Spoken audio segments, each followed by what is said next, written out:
there's just something about like those old school like clinicians from like the 1700s. It's a whole different Usually level. So from Eastern Europe.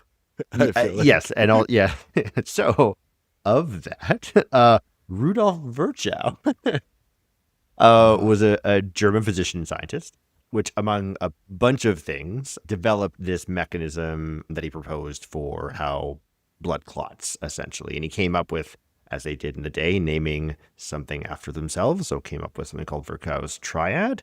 And this kind of really helps you think about what are your three main risk factors for developing blood clots. So the three things in Virchow's triad for risk factors for developing blood clots are stasis. So James, what you're talking about, these are things where you're not moving as well. The second is vessel injury. And again, I don't think that's a surprise to any of the listeners. We talk about inflammation as being a big cause of all sorts of different conditions that we have. And it's very similar or kind of at like blood vessel level. So if you have surgery, and it doesn't have to just be surgery on your blood vessels themselves, but if you have surgery on the bones nearby, there's going to be swelling. If you have surgery in the general area, there's just going to be inflammation afterwards. And likewise, trauma, right? Surgery is really, I'd say, like precision or intentional trauma, right?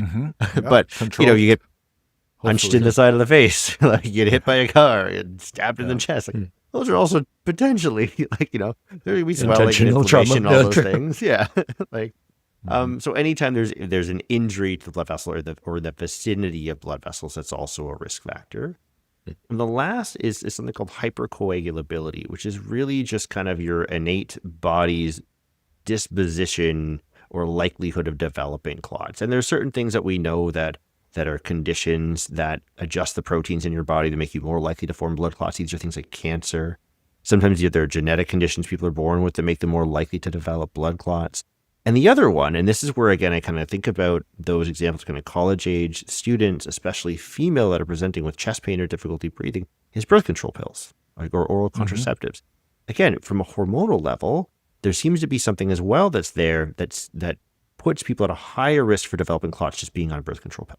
And so those are kind of the three main things that we think about.